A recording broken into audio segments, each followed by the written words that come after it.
Hey friends, this month I've been covering all things related to kids and sugar, and today I'm tackling one of the most frequently asked questions that I get, and that has to do with frequency.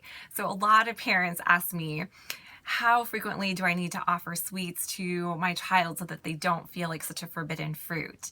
And this is a valid question. And I think as parents, this can be a really tricky topic. And I definitely want to acknowledge how challenging sometimes sweets and kids can be. The whole topic of sugar and kids can be really challenging and bring up some uncomfortable feelings sometimes. And I really want to help support you through this because I do believe that when parents feel empowered in how they approach food with their children, it can really help support your kids in building a positive and healthy relationship with food. So let's talk about this a little bit more. I think sometimes this question can be asked from a place of fear where parents are kind of like tiptoeing this line of wanting to explore offering sweets more frequently for their kids, but also want to do it in a way that might feel like they still have a little bit control or comfort around it. And, I want to encourage you to make a little bit of a mindset shift here. Because when we tend to approach food from a place of fear, and again, there's a lot of different reasons why we might be carrying fear within ourselves as parents with our kids when it comes to food. And this could be, we're carrying stuff from our own past experiences around food in our body that can sometimes get projected onto our kids. Or sometimes we might fear for our child's health or be concerned about their body size. A lot of parents fear that they can't actually trust their children to self-regulate sweets in a way that is, healthy for their body. And all these fears are absolutely valid. What I want you to see is that sometimes when we carry fear into the feeding relationship we have with our children, this can cause us to approach food from a more restrictive lens where we're trying to kind of restrain it a little bit versus, allowing access and really trusting our kids to self-regulate, because the truth is we absolutely can trust our children to self-regulate their intake. And this can be hard for a lot of parents to fully wrap their brains around because, again, we're getting a lot of messages from society that tell us otherwise. And we get a lot of demonized messages about sugar from in our society too, where, we're hearing things like sugar is addictive, sugar is toxic, don't let your kids have it. So when we hear those things, it does create more fear in us. And sometimes that fear can cause more restraint around sugar. But what I want you to see is that you can make a shift to this and you can pivot how you approach sweets. And I want you to think of it more where you're taking a proactive role, where you can fully trust your child and you're taking a role in terms of deciding how much you need to offer, how frequently you need to offer in order to help support your child in building a positive relationship with food, but also just feeling more normalized around sweets and sugar.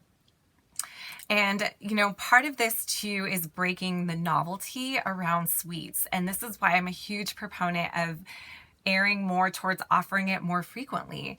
And this is where we really have to get curious about our own discomfort as parents, because our kids may need to see it more frequently than we feel comfortable with.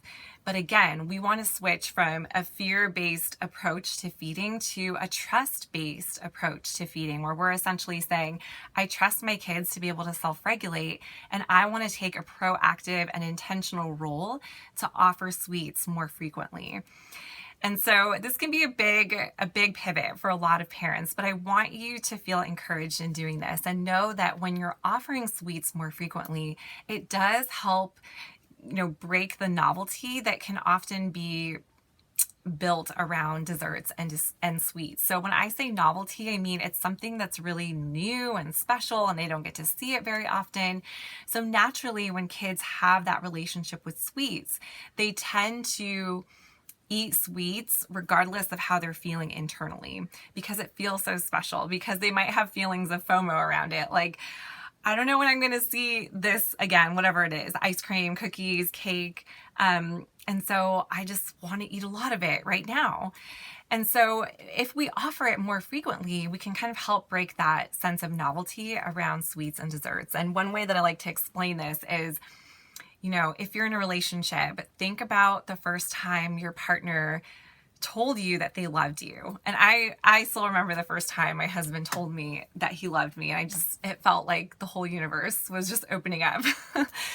But it's funny, we've been married almost 13 years and I still love hearing that, but it doesn't have the same effect as it did in that early time when we were first dating. And so I know it's a super cheesy example, but I want you to think about desserts and the novelty that they might have for your child. So if your child doesn't get to see them very often, and when they do get an opportunity to have them, it's going to feel so special. And not that that's a bad thing in itself, but we don't want novelty around desserts to be their only incentive for eating, because then they shift to eating for more external reasons versus internally, like what feels good in their body. And again, this is not to say that it's a bad thing for kids to feel excitement around desserts. That's not what I'm saying at all. We just want to help normalize it for our kids by making it, kind of a regular part of our everyday. And so there's two big things that I want you to consider when you're trying to decide how frequently to offer sweets for your child. Because the truth of the fact is it's going to be different for everyone. Okay. Every family is going to have a different approach to this, and you're going to find what works for your family. And that might not look, like the same what other people are doing or what I'm doing, but what's most important is that you're doing what works best for your family. And I do want to give you just a couple things to help you to figure out how often your kid might need to see sweets. And again, there's a couple of big things to look for here. So one being, if your child is showing a very high interest in sweets. So if your child seems kind of obsessive with sweets, or is always talking about something in particular, or is always asking for something, some kind of sweet or dessert, or if there's any type of sneaking or hiding or hoarding sweets, those can be indicators that your child may actually need a higher frequency of exposure to sweets, okay? So it's really important to just kind of pay attention to what's happening with your own individual child. And again, every family is going to be different, but if your child is showing a high interest in sweets, that might mean that they need a higher frequency in terms of exposure to sweets. So that's one indicator to kind of pay attention to. A second one here is just what's happening around your child's environment, or, circumstantially, like what's going on. And what I mean by this is if there's things happening in your child's environment that are piquing their interest in sweets, that can also be a good time to increase the exposure and the frequency to which your child does have sweets. So for example, like holidays, Halloween, Christmas, Easter, Valentine's Day. I mean, just any type of any type of holiday where your child is going to have more exposure to sweets because of what's happening around them. Or it could be they go to a friend's birthday party, or any type of special occasion where there are going to be more sweets available. That it's going to be on your child's mind more often, just because it's there, like it's in their environment. So we want to take that and again, move into a proactive role and say, you know what, I know my child's going to have more exposure to this. So how can we incorporate this more frequently so that it doesn't feel like, a novelty or something that they can't have access to? So again, those two things are big in terms of to decide how frequently to offer sweets to your child. Looking to see what's happening in your individual child. Are they showing signs of a high interest in sweets? If so, they might need a higher exposure to it. They might need to see it more frequently. And then the second thing is just, again, what's happening around them. Are they in an environment or having experiences where there is more sweets around them? And if so, we might want to intentionally incorporate more frequent exposures and opportunities for them to have sweets. So looking at those two things to help you decide that. Now, I also want to clear up something here too, because when a lot of people hear more frequent exposure that can be translated or misunderstood. And it doesn't mean that you just let your child have whatever they want, whenever they want. And that's a really big misconception. And I do have a couple videos back where I did talk about this in more detail, but all it means is that you're intentionally incorporating and offering sweets more frequently within the context of your child's meal and snack routine. Okay, so I am huge about offering sweets alongside foods that they're already having because that's going to help normalize it for them. And so if we can plug them in more frequently at snack times or at meal times, they're going to see it more frequently within the context of the foods that they're already having. And that will really help, again, normalize sweets for them.